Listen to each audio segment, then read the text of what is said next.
All right, guys, welcome back to another video, another Monday, another week that I'm sure will be packed with gaming news. And if you're new here and you enjoy what you see, I do make daily content Monday to Friday and also stream Sunday nights. So please hit the subscribe button if you like what you see. And also, if you've been watching for a while, which I see a lot of you have, please hit that subscribe button. And if you have a Spotify account and you want to listen on Spotify, please check out the link in the description. Follow there as well as rate the show. But let's start off here. Let's talk about Shawn Layden. Shawn Layden, as we know, was the president and CEO at Sony Interactive Entertainment before Jim Ryan came in. And he led PlayStation during the PlayStation 4 era, which to a lot of people is probably the best era of PlayStation. It was a phenomenal generation for the console and for the brand, as they put out tons of great games.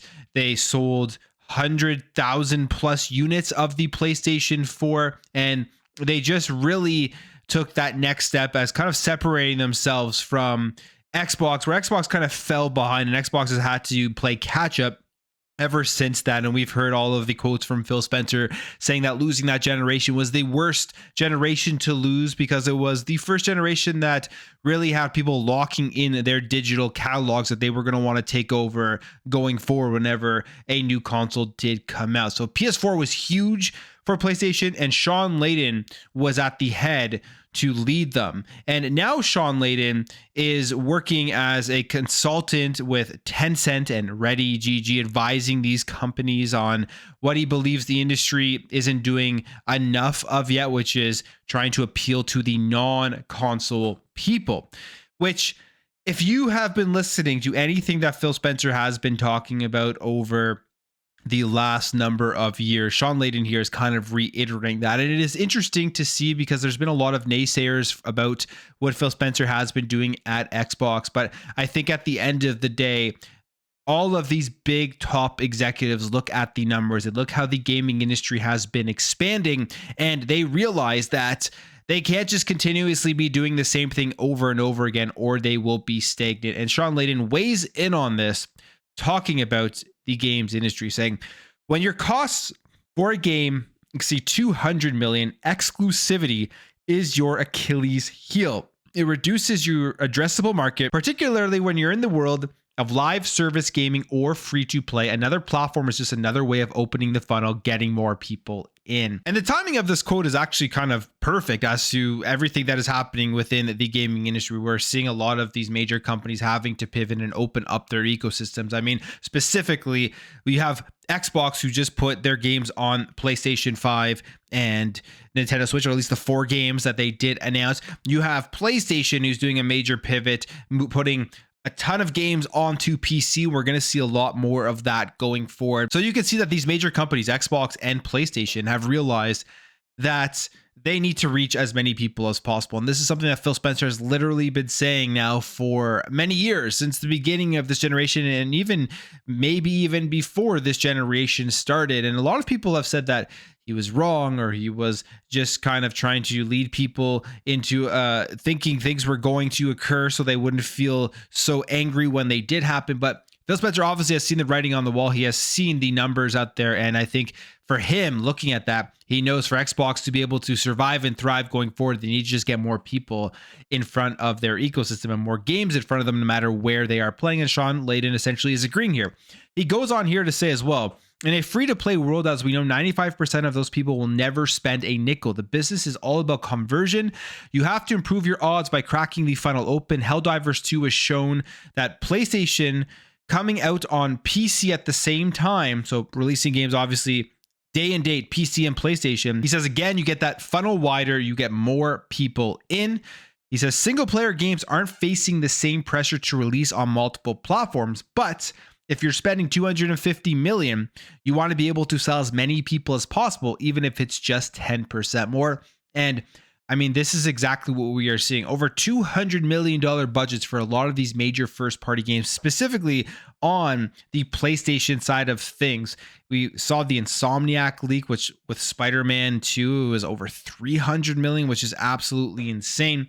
So they absolutely need to sell even 5, 10, 15% more copies if that means putting their games on to other platforms. That means putting their games into PC because they need to be able to make up that money and increase their margins. We've seen the financial reports from PlayStation and their margins just are too slim, and that is why they're making these massive changes. And again, Sean Layden here is basically saying this is what needs to happen going forward for these companies to be able to be sustainable. He goes, the global install base for consoles, if you go back to PS1 and everything else stacked up there, wherever in time you look at it, the cumulative consoles out there never gets over 250 million. It just doesn't. He says the dollars have gone up over time, but I look at that and see that we're just taking more money from the same people. And I think that is actually a very good point, because it's true. When you look at gamers, you look at somebody like me, you look at other people who have watched this video, you look at people in their 30s, 40s, 50s, right? They have been playing video games since the beginning, since consoles really originated. And those people who have stuck with the hobby up until now, those are the same people that are buying the consoles every single generation, that are buying the games every single generation. It isn't the newer generation of people out there who grew up with playing games on their phones, grew up with playing games on their tablets, grew up with games like Fortnite as the major game. That's literally all they want to play. They don't care about anything else. And it's much harder to get those people to invest. So continuously getting money from the same people, it's eventually just not going to be enough. And these companies absolutely need to continuously find ways to reach new consumers, the consumers that are going to be buying the stuff in the future. And unfortunately for the dinosaurs like myself, it means that they don't really care about us as much anymore. We aren't their target audience. And at the very least, we have a large back catalog of games for generations and generations to be able to play. But it's just kind of the reality of the way that this business, I think, is going, because these companies are seeing the money, and they're seeing the money within mobile game. They're seeing the money with microtransactions, games as a service, and all of that stuff that the kids love to play, essentially, is kind of what he's saying here. And it continues on. It says that happened during the pandemic, which made a lot of companies overinvest. Look at our numbers going up. We have to chase that rocket. And then we've seen the fallout from these companies chasing the rocket, getting greedy and overinvesting, with the game cancellations, the studio closures, and the IPs just getting thrown out, and games that we will never see now because, and obviously the massive layoffs. They go on here and say Layden is now advising companies like Tencent and Ready GG, and believes that the industry isn't doing enough to get non-console players. Goes on and says, we're not going to attract them by doing more of the shit we're doing now. If 95% of the world doesn't want to play Call of Duty, Fortnite, and Grand Theft Auto, is the industry just going to make more Call of Duty, Fortnite, and Grand Theft Auto? That's not going to get you anybody else. So there's Sean Layden. And I mean, a lot of what he says here is essentially the sentiment that Phil Spencer has had. Now, this isn't saying that Phil Spencer wants to abandon the main consoles and the main console games that Xbox does drive, because those customers are still important to the ecosystem. You don't want to lose them, but it does mean that that ecosystem has to continuously expand, and we are going to see that happening. We're going to see a lot more mobile. We're going to see a lot more multi-platform, a lot more games as a service, a lot more multiplayer. On the Xbox side of things, they already are kind of set up very well in every single category, in every single genre. So we may not see like a huge shift there because they kind of have everything set up. That's what that ABK acquisition did for them, which was get them mobile. On the PlayStation side, I think you will see a lot more shifting, pivoting as they need to expand out. They can't just continuously make those third-person cinematic first-party games. It just won't be sustainable going forward, especially as potentially going in the next generation, there'll be less people buying those games and more people wanting to be playing multiplayer and games as a service. All right, let's jump over here and let's talk about the biggest gaming union in North America that has now officially formed.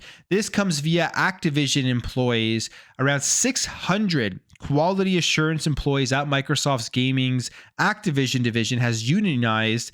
This happened on Friday, forming Activision Quality Assurance United, CWA, with assistance from the Communications of America. And if you recall, before the ABK deal went through, there was the CWA, and the CWA initially was against this deal going through, and then obviously they did their lobbying and stuff and got Microsoft to agree that they would not get involved with unions. They would not try to stop unions. They wouldn't try to persuade employees to make a decision to join a union or not. And then the CWA wrote a glowing letter supporting the ABK acquisition. And I think this is here one of those results of this deal going through for quality assurance workers who have had obviously many times being laid off, had a hard time with just being let go, wages and all of those things. And this is a part of this deal where if you look at how does it benefit employees in a certain area, you'll have quality assurance workers here probably very excited to be joining this union, so they don't have to worry about not having any protection from just being laid off and all of those types of things that unions do provide. So especially with everything that is going on right now in the industry. So this becomes the biggest gaming union in North America, and it joins the existing unions at Raven Software, Blizzard Albany, and ZeniMax Media, meaning over 1,000 QA workers are now unionized under Microsoft. And they say here, speaking with Polygon Activision QA tester Kara Fannin noted that Microsoft trained managers on maintaining neutrality towards unions, ensuring that employees voting on the matter didn't have to worry about union busting. And that was one of the things that made the CWA endorse this deal going through, as Microsoft said that they would maintain neutrality and tell the managers and stuff that they couldn't persuade employees from not joining a union. So there you have it. And I guess this is, they say here, this is the first test of this agreement.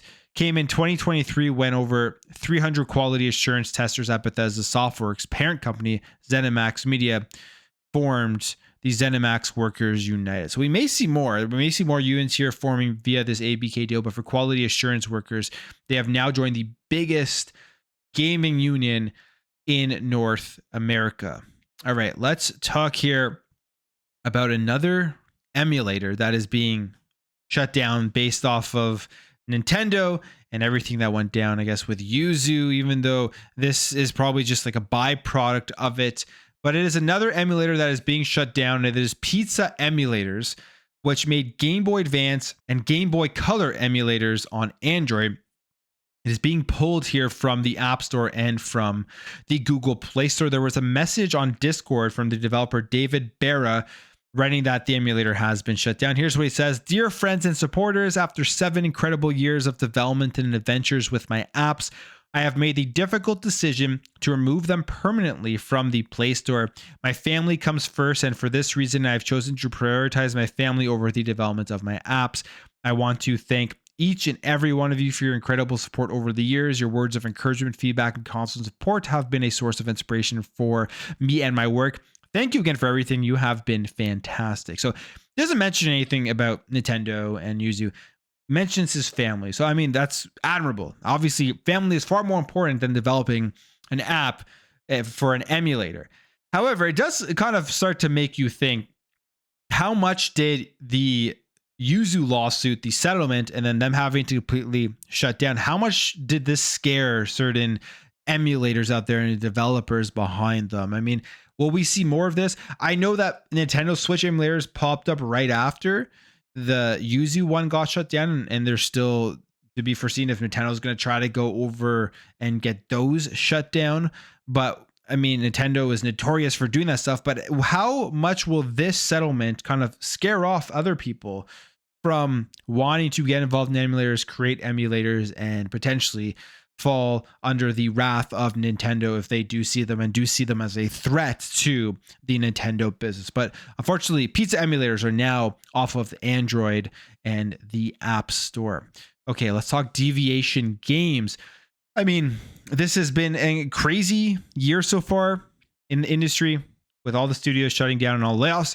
And this is just another one. But this one here is, I think, a big blow for what potentially could have put PlayStation on the map, or back on the map, at least, because they've had great first-person shooters in the past, but back on the map with a great first-person shooter that would have been at least console exclusive to the PlayStation 5 and more than likely releasing on PC as well. As Deviation Games is shutting down before they can actually ship their game, which was in partnership with PlayStation. So it says Deviation Games, a studio formed by Call of Duty's Zombies mode creator Jason Blundell and Treyarch veteran Dave Anthony, has shut down before it could ship out the game it was developing in partnership with PlayStation. This came via LinkedIn as the Deviation Games Chief HR and Operations Officer Christy Stowe writes this: "It is with a heavy heart that we announce the closure of Deviation Games. I want to express my deepest gratitude to our entire team. Thank you for all your hard work, dedication, and contributions to Deviation. I'm incredibly grateful for the opportunity to have worked with each and every one of you. To the entire video game industry, we will be hosting a networking event. We will love for any and all companies, studios hiring to participate. Please reach out to me directly if you are interested in attending. To all Deviators out there, we will always cherish the memories we made together. Thank you for being a part of our journey, and go and get them." Now, we never have seen anything about this game, but we did kind of get potentially a look at it and a description of it back in 2021 when Blundell and Anthony stated that they were working on the new IP. Here's what they say: "We're drawing on what we've learned over our collective decades making games, but we're also out to make something fresh and brimming with innovation like you've never experienced before. We're not afraid to say that our ambitions are super high. We're setting out to make a huge content-rich game with a focus on a lot of action and a lot of energy. But let's leave it at that for now, and hopefully it won't be long before we can share more." So we'll never see what this game is. And it's unfortunate that this studio did get shut down. I was actually very interested in seeing how it would look, as these are people who have lots of experience with this type of game, with a first-person shooter. And I think it would have been interesting to see just how popular this was, how this put PlayStation on the map for having a multiplayer game that a lot of people wanted to play. I mean, there's Helldivers 2, so that's been very successful. Maybe they saw the success of Helldivers 2 and thought that they could save a bit of money here and just kind of pull funding from Deviation. I'm guessing maybe that's why they had to shut down. I mean, we don't really fully know what went on here, but we've seen them cancel a lot of projects. We've seen PlayStation cancel games as a service projects, and now this. So this was probably them looking at it and saying, hey, we don't want to move forward anymore with funding this partnership, and that it probably forced the studio to close down. Again, unfortunate. I would have loved to have seen a first-person shooter from PlayStation bring you back to Killzone, bring you back to Resistance. Although this would have been something new, I think that they need a game like that people really, really want to play on top of a Helldivers 2, which again, very successful, but they need more of that multiplayer stuff. All right. Let's jump over here and let's talk about Ghost Recon, because we haven't had a new Ghost Recon since Breakpoint, which for a lot of people wasn't a very good game. It was a failure to a lot of people, although if you go play it now, it isn't that bad. Ghost Recon Wildlands before was a phenomenal game, in my opinion. But now we have some information here about the next Ghost Recon game that is going to be coming out, aiming for a 2025-2026 release. It says here, speaking with sources under the condition of anonymity because they were not authorized to talk about the game yet, Insider Gaming has a scoop on more details on what the new game entails. And they actually apparently got a footage of the game and they saw what it looks like, saying that it shows a significant graphical improvement over its predecessors and is best compared to something akin to Ready or Not. But what is this game going to entail? First of all, this is going to be apparently a first-person shooter, from a first-person perspective, and very military tactical shooter style. They say almost milsim-like in nature. They say that it will also take inspiration from some of the leading FPS military games, including Modern Warfare series, Battlefield, Squad, and Ready or Not. It's called Project Over, and it's going to be set during the Yemen War, which is located in a hostile southeast country that has seen hundreds of thousands of people die as a result of war crimes, and that the plot of the game evolves around the Ghosts, which is your team infiltrating the war zone to carry out secret missions to locate a traitor. They also say that this game will have lots of potential dark or controversial missions and segments. In fact, one of the missions they do detail here is someone almost shooting a baby because a man was holding the baby that they thought potentially was a bomb. So pretty controversial, pretty dark. And I mean, I'm not going to lie, it'll be cool to see what they do and how deep and dark this game does get, because Ghost Recon, you can definitely get into some controversial dark stuff there. So we'll see what Ubisoft does end up doing this. But a first person shooter, very military tactical style, and they say graphically it's a huge upgrade, and we'll see eventually when Ubisoft does announce it exactly more about what this game is about. But I'm going to end the video there, guys. If you did enjoy this video, make sure to hit that thumbs up. If you are new here, hit that subscribe, and I will catch you guys in the next video.